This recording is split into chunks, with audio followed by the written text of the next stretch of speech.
My first glucose meter was gigantic, no joke. Back in 1986, this thing was like the size of a brick.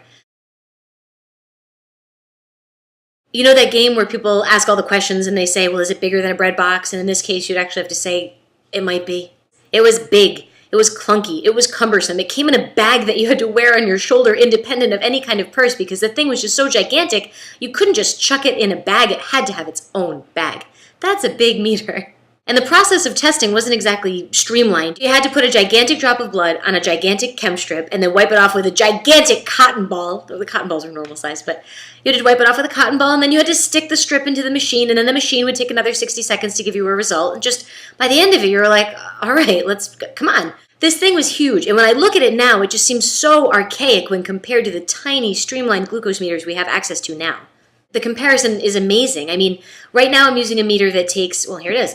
Right now I'm using a meter that takes 5 seconds to give me a result. The blood droplet is so small, I don't have to wipe anything off. It's just like, whatever, it's done. It just takes a couple seconds. It's not complicated. It's not this big process, and when you take it out of the box, you're not like, building up your biceps in order to lift this thing up. What was available then was very limited, and I think there were maybe 1 or 2 options for home glucose monitoring versus now, where there are dozens of different ways that you can check your blood sugar. The possibilities for blood sugar monitoring are truly becoming endless. When I was diagnosed with diabetes, the recommendation was that I would test my blood sugar 4 times a day. Now that's a far cry from what my endocrinologist is expecting to see on my logbooks now, which is anywhere from 8 to 10 times, depending on variables. Advancements in technology make testing easier. Taking out this glucose meter and checking my blood sugar is not this arduous process. It's something that I'm just able to do pretty quickly. I could be doing it right now and you have no idea.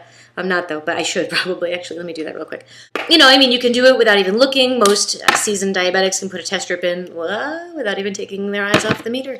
The lancing devices we have access to now, very small compared to the guillotine thing that I had when I was diagnosed. Let's put a picture of that in there.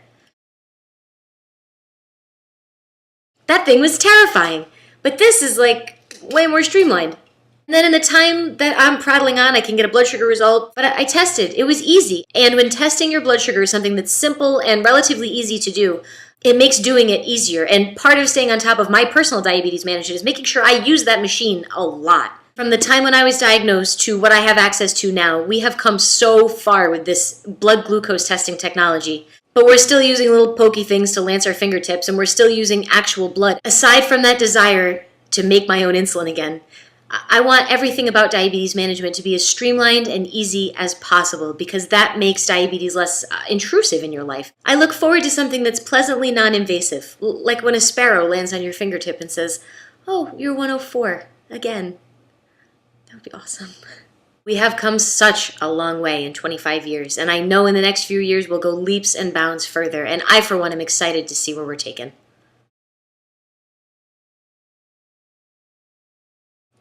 Makes a nice little noise.